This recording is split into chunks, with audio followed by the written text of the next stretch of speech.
আসসালামু আলাইকুম ওয়া রাহমাতুল্লাহি ওয়া বারাকাতুহু। আলহামদুলিল্লাহি কাফা ওয়া সালামুন আলা ইবাদিহিল্লাযী নাস্তাফা আম্মা বা'দ। আলহামদুলিল্লাহ, আমাদের এক ভাই প্রশ্ন করেছেন যে অহংকারী নারী পুরুষের শাস্তির বিধান। অহংকার এটা মানুষের জন্য শোভা পায় না। অহংকারের মালিক একমাত্র আল্লাহ রাব্বুল আলামিন। তিনি সারা বিশ্বকে সৃজন করেছেন। সারা বিশ্বের সৃষ্টি জীবের প্রতি যার করুণা রয়েছে তিনিই পারেন অহংকার করতে। অহংকার শুধুমাত্র তারই শোভা পায়, কোনো সৃষ্টি জীবের জন্য অহংকার শোভা পায় না। আমাদের সমাজের মাঝে দেখা যায় বিভিন্ন ধরনের মানুষদেরকে, যাদের আল্লাহ অর্থ দিয়েছেন, তারা অর্থ দিয়ে অনেক মানুষ, সকলে নয়, কিছু কিছু মানুষদেরকে দেখা যায় অর্থের অহংকার। আবার আল্লাহ রাব্বুল আলামিন কাউকে রূপ দিয়েছেন, অনেক সুন্দর চেহারা, সে তার রূপের অহংকার।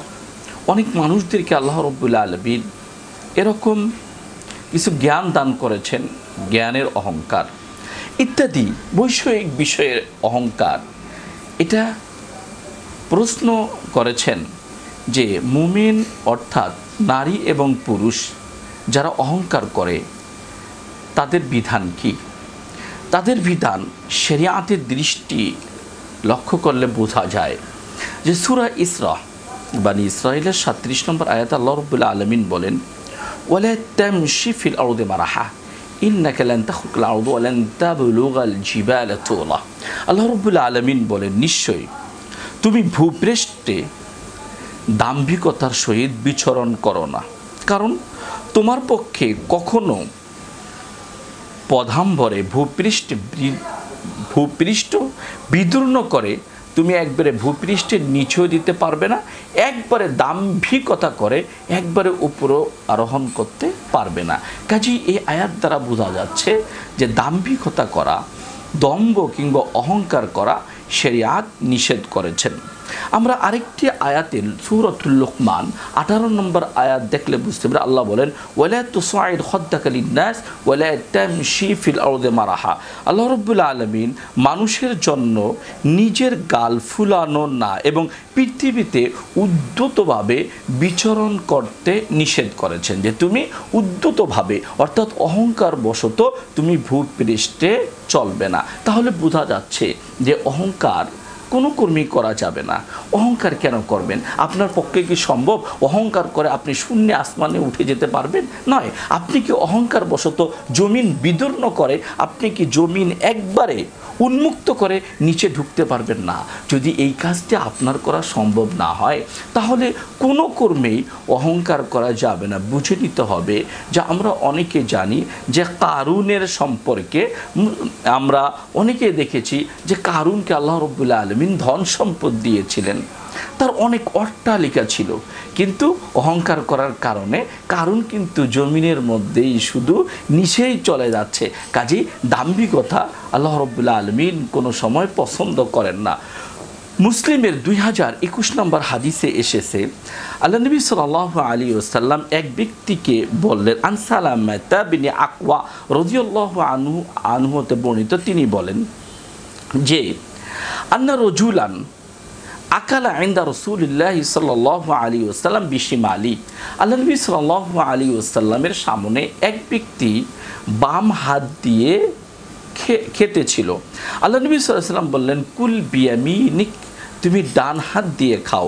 ওই ব্যক্তির ফাকাল বলে, লা আস্তাতি, হে আল্লাহ রাসূল, আমি সক্ষম নই।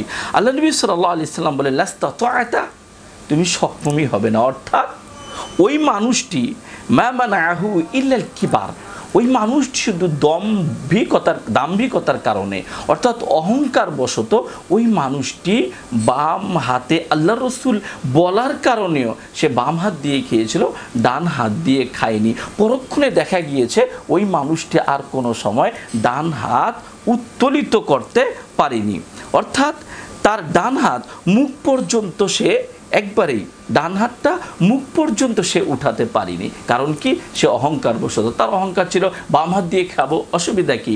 কাজেই সম্মানিত ভাইয়েরা, মা ও বোনেরা, আমরা কিন্তু অনেকেই দাম্ভিকতার কারণে হোক, যে কোনো কারণে আমরা দেখা যাচ্ছে বাম হাত দিয়ে খাই।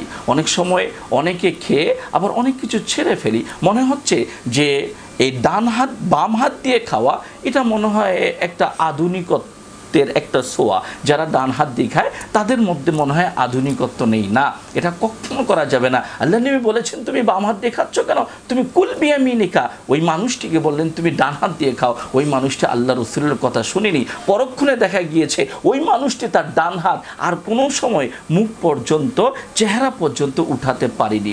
আপনি দাম্ভিকতা করেন, কোথায় আপনার দাম্ভিকতা থাকবে? যখন এই হাত আপনি আর পাঞ্চ করতে পারবেন না, তখন আপনার দাম্ভিকতা কোথায় চলে যাবে?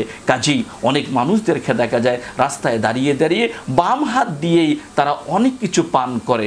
হাজারো বলার পরেও তারা কিন্তু শোনে না। ভাই, আজকে আপনি আমাদের কথা শুনছেন না, কোরআন হাদিসের কথা শুনছেন না, এমন এক সময় এসে যাবে যে শুনতে আপনি বাধ্য হবেন। কাজেই আপনাদের নিকটে আকুল আবেদন থাকবে, অহংকার কোনো কর্মেই করা যাবে না। এই জন্যই আল্লাহ নবী সাল্লাল্লাহু আলাইহি ওয়াসাল্লাম আব্দুল্লাহ ইবনে ওমর রাদিয়াল্লাহু তাআলা আনহুকে বলেছিলেন, কুন ফিদ দুনিয়া কান্নাকা গরিবান আও আবিলিস সাবিলিন ওয়া উদ্দা নাফসাকা মিন আহলিল কুবুর। মুসলিমের হাদিস। আল্লাহ নবী সাল্লাল্লাহু আলাইহি ওয়াসাল্লাম বলেছিলেন, শুনে রাখো, কঠিনকালেও হে আব্দুল্লাহ ইবনে ওমর, তুমি দুনিয়াতে এমনভাবে চলবে যেন তুমি অপরিচিত মানুষ, তুমি যেন পথের একজন মুসাফির। তুমি নিজেকে সবসময় কবরবাসীদের অন্তর্ভুক্ত করবে, সবসময় মনে করবে আমি যে কোনো সময় হয়তো বা মরে যেতে পারি। কাজেই হে আব্দুল্লাহ ইবনে ওমর, ওয়াউদ্দা নাফসাকা মিন আহলিল কুবুর, তুমি সবসময় কবরবাসীদের মধ্যে নিজেকে নিয়োজিত করবে। এই হাদিসগুলো থেকে এবং আয়াতগুলো থেকে আমরা বুঝতে পারলাম যে অহংকার করা যাবে না। আর আমরা যেন আজকে থেকে অঙ্গীকারবদ্ধ হই যে কোনো কর্মেই যেন আমরা খাওয়ার সময় বাম হাত ব্যবহার না করি। আসসালামু আলাইকুম ওয়া রাহমাতুল্লাহি ওয়া বারাকাতুহু।